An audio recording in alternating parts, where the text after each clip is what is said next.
नमस्कार दोस्तों, एक ऐसा देश जो अपने खुले विचारों के लिए जाना जाता था। एक ऐसा देश जो अपनी प्रगतिवादी सोच के लिए दुनिया भर में प्रसिद्ध था। अचानक ऐसा क्या हुआ कि रातों रात उस देश की काया पलट गई और एक प्रगतिवादी देश से वह एक चरमपंथी विचारधारा वाला देश बन गया, जहां खुली सोच और खुली सोच वाली विचारधारा दोनों की सख्त मनाही थी। आइए हम आपको ले चलते हैं मध्य पूर्व एशिया के एक ऐसे ही देश ईरान और विस्तार से जानेंगे कि आखिर उस देश में ऐसा क्या हुआ कि इतने अभूतपूर्व बदलाव देखे गए। आप सभी का स्वागत है हमारे YouTube चैनल में। आपका दिन शुभ हो। आज के वीडियो में हम बात करेंगे ईरान में राजनीतिक बदलाव कैसे आया। कि ये सवाल बहुत ही महत्वपूर्ण है क्योंकि ईरान एक प्राचीन और महानतम सभ्यता का मुकाम है। दोस्तों, अगर वीडियो पसंद आए तो चैनल को सब्सक्राइब करना ना भूलें और हाँ, वीडियो को अंत तक अवश्य देखें।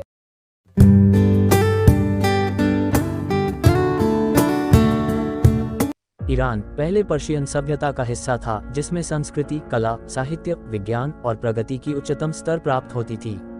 परंतु 7वीं सदी में इस्लामी धर्म के प्रभाव से ईरान में मुस्लिम सम्राटों की सत्ता स्थापित हो गई। इस्लामी धर्म के आने के बाद ईरान में सत्ता के संकट और संघर्ष की कहानी शुरू होती है। 16वीं सदी में ईरान में शाहबुद्दीन और 20वीं सदी में पहलवी शाहों की सत्ता थी, परंतु 1979 में इस्लामिक क्रांति के बाद ईरान में एक इस्लामिक गणतंत्र स्थापित हुआ।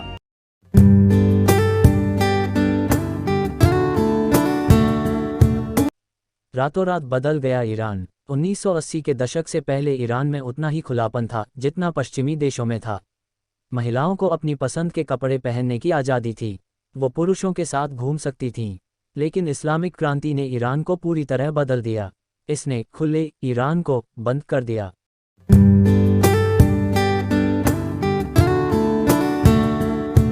अब हम चलते हैं साल 1936 में। तब ईरान में पहलवी वंश के रेजा शाह का शासन था। उन्हें हिजाब और बुर्का पसंद नहीं था। उन्होंने इस पर बैन लगा दिया। जो महिलाएं हिजाब या बुर्का पहनती थी उन्हें परेशान किया जाने लगा। महिलाओं की आज़ादी के मायने में ये कदम बहुत क्रांतिकारी था। लेकिन रेजा शाह का शासन ज़्यादा नहीं चला, उनको निर्वासन में जाना पड़ा। उनके बाद उनके बेटे मोहम्मद रेजा पहलवी को गद्दी पर बैठाया गया। हालांकि वर्ष 1949 में ईरान में नया संविधान लागू हुआ और 1952 में मोहम्मद मोसद्दिक प्रधानमंत्री बने, लेकिन 1953 में उनका तख्ता पलट हो गया। इसके बाद रेजा पहलवी ही देश के सर्वस्वा बन गए। इस समय ये देखा गया कि हिजाब और बुर्के पर बैन के फैसले से कुछ लोग नाराज थे। इसका नतीजा ये हुआ कि पुरुषों ने महिलाओं को घर से निकालना बंद करवा दिया। इसको देखते हुए रेजा पहलवी ने इस नियम में थोड़ी बहुत छूट तो दे दी, लेकिन वो भी पश्चिमी सभ्यता के पक्षधर थे। इसी समय रेजा पहलवी के विरोधी भी अपनी ताकत बढ़ाने लग जाते हैं, जिसमें प्रमुख नाम आता है आयतुल्लाह रूहुल्लाह खोमेनी का। इसी को देखते हुए वर्ष 1964 में पहलवी ने खोमेनी को देश निकाला दे दिया। इन पूरी गतिविधियों से रेजा पहलवी को जनता अमेरिका के हाथों की कठपुतली कहने लग गई थी। लोग बदलाव की मांग करने लग गए और इसके लिए कोई भी कीमत चुकाने को भी तैयार हो गए। इस समय देश में ऐसा माहौल तैयार हो गया था जिसमें एक कद्दावर नेता को बस मौका चाहिए था।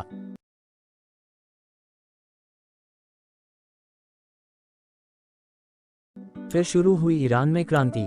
वैसे तो ईरान में इस्लामिक क्रांति की शुरुआत 1978 में मानी जाती है, लेकिन इसके बीज 1963 में ही पड़ गए थे।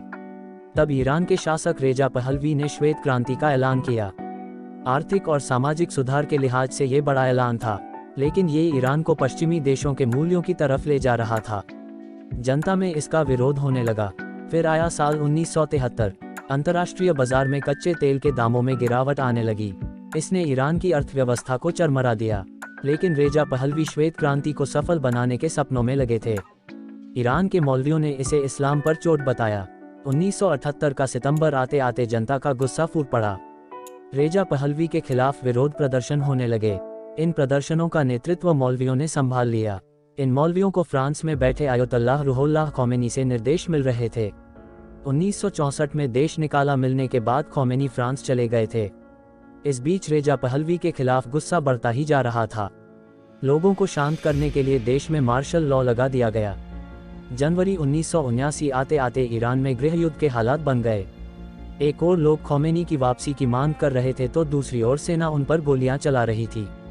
हालात बेकाबू होने के बाद 16 जनवरी 1979 को रेजा पहलवी अपने परिवार के साथ अमेरिका चले गए। अमेरिका जाने से पहले रेजा पहलवी ने विपक्षी नेता शापोर बख्तियार को प्रधानमंत्री बना दिया। शाहपुर बख्तियार ने खोमेनी को ईरान वापस लौटने की इजाज़त तो दे दी, लेकिन एक शर्त भी रखी। ये शर्त थी कि खोमेनी वापस आ भी जाएंगे तो भी प्रधानमंत्री बख्तियार ही रहेंगे। फरवरी 1979 में खोमेनी फ्रांस से अपने देश लौट आए। राजधानी तेहरान में खोमेनी ने सरकार गठन करने का ऐलान कर दिया। बताया जाता है कि उनके इस भाषण को सुनने के लिए 1 लाख से ज़्यादा लोगों की भीड़ जुटी थी। रेजा पहलवी के भागने के बाद भी सरकार के खिलाफ प्रदर्शन रुक नहीं रहे थे। इस बीच खोमेनी ने मेहदी बाजारगान को अंतरिम प्रधानमंत्री नियुक्त कर दिया। अब ईरान में 2 प्रधानमंत्री हो चुके थे, एक बख्तियार और दूसरे बाजारगान। धीरे धीरे सरकार के खिलाफ प्रदर्शनों को खोमेनी ने धार्मिक रंग दे दिया।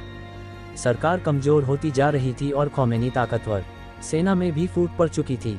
20 फरवरी को तेहरान में रेजा पहलवी के वफादार इंपीरियल गार्ड्स ने वायुसेना पर हमला कर दिया। प्रदर्शन अब हिंसक हो चले थे। धीरे धीरे सेना भी खोमेनी के समर्थन में जुटती चली गई। 1979 के मार्च के आखिर में जनमत संग्रह हुआ। इसमें 98% से ज़्यादा लोगों ने ईरान को इस्लामिक रिपब्लिक बनाने के पक्ष में वोट दिया। इसके बाद ईरान का नाम इस्लामिक रिपब्लिक ऑफ ईरान हो गया। खोमेनी के हाथों में सत्ता आते ही नए संविधान पर काम शुरू हो गया। नया संविधान इस्लाम और शरिया पर आधारित था। विपक्ष ने इसका विरोध किया, लेकिन खोमेनी ने साफ कहा कि नई सरकार को 100% इस्लाम पर आधारित कानून के तहत काम करना चाहिए। लाख विरोध के बावजूद 1979 के आखिर में नए संविधान को अपना लिया गया।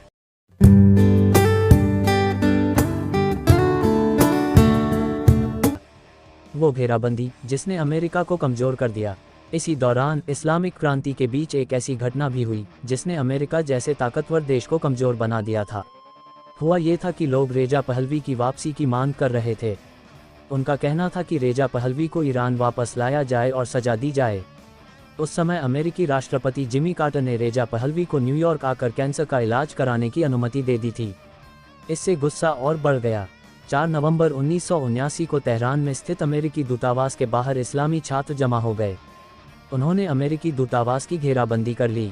खोमेनी ने भी इस घेराबंदी का समर्थन किया। प्रदर्शन करने वाले अमेरिका से रेजा पहलवी को वापस भेजने की मांग कर रहे थे, लेकिन अमेरिका ने इसे ठुकरा दिया। दिन गुजरते जा रहे थे, लेकिन प्रदर्शनकारी दूतावास से हटने को राजी नहीं हो रहे थे। संयुक्त राष्ट्र ने भी पहल की, लेकिन कोई फायदा नहीं हुआ। दूतावास में उस समय 52 अमेरिकी बंधक थे। इस घेराबंदी के लगभग 1 साल बाद रेजा पहलवी का मिस्र में निधन हो गया। उन्हें वहीं दफना दिया गया, लेकिन दूतावास की घेराबंदी जारी रही। अमेरिका ने अपनी पूरी ताकत आजमा ली। अमेरिका में ईरानी लोगों की संपत्तियां भी जब्त कर ली गईं, लेकिन कुछ काम नहीं आया। आखिरकार अमेरिका में चुनाव हुए और रोनाल्ड रीगन नए राष्ट्रपति बने। फिर अल्जीरिया में अमेरिका और ईरान में समझौता हुआ, तब जाकर बंधक रिहा हुए। प्रदर्शनकारियों ने अमेरिकी दूतावास के अधिकारियों को 444 दिन तक बंधक बना रखा था। इस पूरी पृष्ठभूमि से आप समझ पाए होंगे कि कैसे ईरान बदलाव की राह पर चल पड़ा और इस देश के नागरिकों ने अपने नए शासन को स्वीकार किया। लेकिन इसके साथ ही साथ यह समझना भी बेहद जरूरी है कि इसके पीछे क्या कोई और सोच भी काम कर रही थी।